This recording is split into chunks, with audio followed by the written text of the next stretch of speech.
episode 114. Twice more, Snape raised the wand to his temple and deposited the silvery substance into the stone basin. Then, without offering any explanation of his behavior, he picked up the pensieve carefully, removed it to a shelf out of their way, and returned to face Harry, with his wand held at the ready. "Stand up and take out your wand, Potter." Harry got to his feet, feeling nervous. They faced each other, with the desk between them. "You may use your wand to attempt to disarm me, or defend yourself in any other way you can think of," said Snape. "And what are you going to do?" Harry asked, eyeing Snape's wand apprehensively. "I am about to attempt to break into your mind," said Snape softly. "We are going to see how well you resist. I have been told that you have already shown aptitude at resisting the Imperious Curse. You will find that similar powers are needed for this. Brace yourself now. Legilimens!" Snape had struck before Harry was ready, before Harry had even begun to summon any force of resistance. The office swam in front of his eyes and vanished. Image after image was racing through his mind like a flickering film so vivid it blinded him to his surroundings. He was 5, watching Dudley riding a new red bicycle, and his heart was bursting with jealousy. He was 9, and Ripper the Bulldog was chasing him up a tree, and the Dursleys were laughing below on the lawn. He was sitting under the Sorting Hat, and it was telling him he would do well in Slytherin. Hermione was lying in the hospital wing, her face covered with thick black hair. 100 Dementors were closing in on him beside the dark lake. Cho Chang was drawing nearer to him under the mistletoe. "No!" said a voice in Harry's head, as the memory of Cho drew nearer. "You're not watching that! You're not watching it! It's private!" He felt a sharp pain in his knee. Snape's office had come back into view, and he realized that he had fallen to the floor.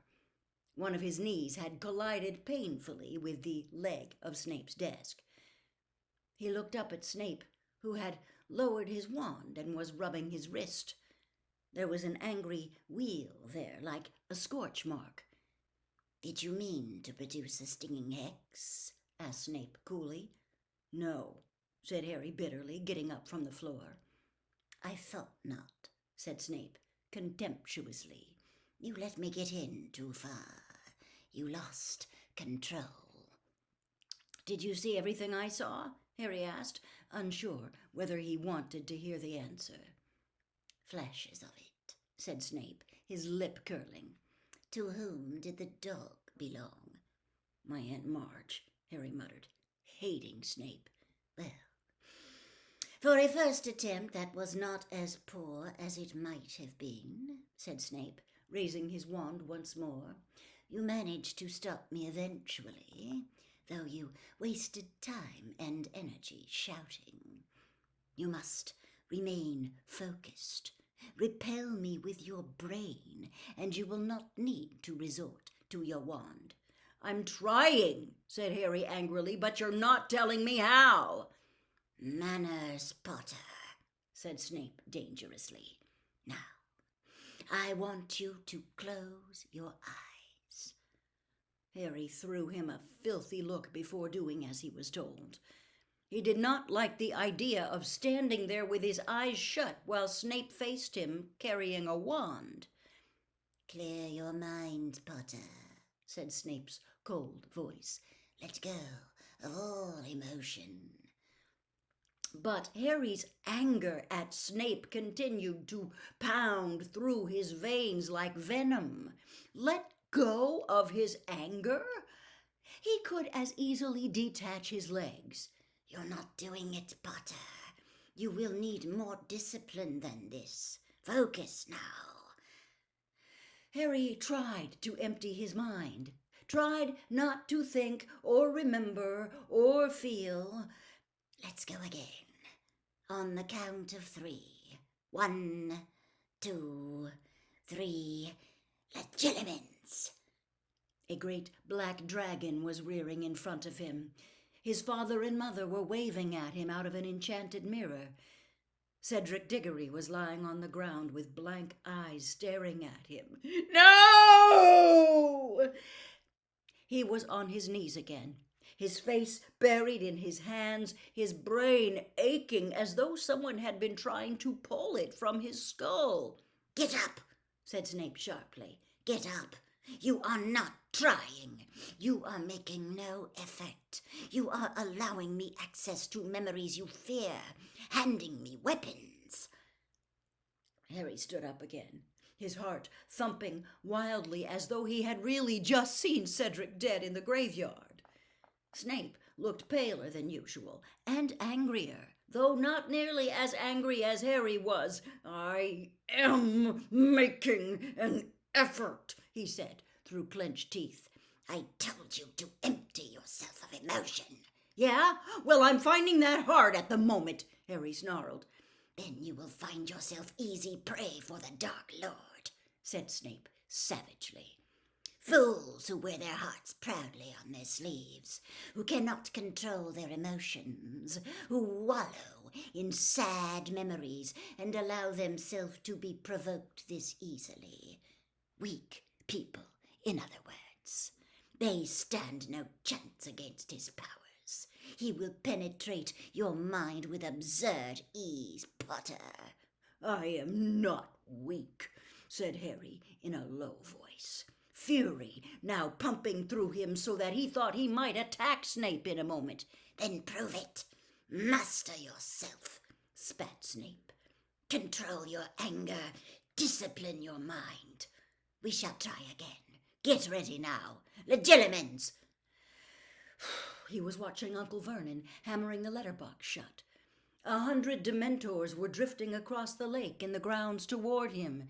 He was running along a windowless passage with Mr. Weasley. They were drawing nearer to the plain black door at the end of the corridor.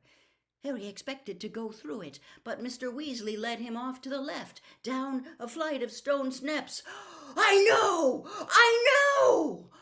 He was on all fours again on Snape's office floor. His scar was prickling unpleasantly, but the voice that had just issued from his mouth was triumphant. He pushed himself up again to find Snape staring at him, his wand raised.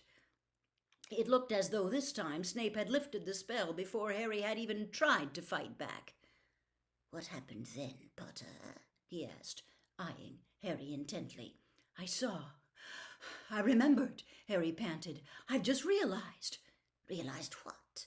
asked Snape sharply. Harry did not answer at once. He was still savoring the moment of blinding realization as he rubbed his forehead.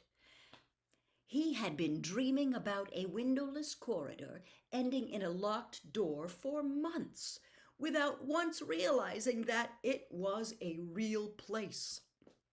Now, seeing the memory again, he knew that all along he had been dreaming about the corridor down which he had run with Mr. Weasley on the 12th of August as they hurried to the courtrooms in the Ministry. It was the corridor leading to the Department of Mysteries, and Mr. Weasley had been there the night he had been attacked by Voldemort's snake. He looked up at Snape. "What's in the Department of Mysteries?" "What did you say?" Snape asked quietly, and Harry saw with deep satisfaction that Snape was unnerved. "I said, what's in the Department of Mysteries, sir?" Harry said. "And why," said Snape slowly, "would you ask such a thing?" "Because," said Harry, watching Snape closely for a reaction, "that corridor I've just seen. I've been dreaming about it for months. I've just recognized it. It leads to the Department of Mysteries, and I think Voldemort wants something from—" "I told you not to say the Dark Lord's name!" They glared at each other.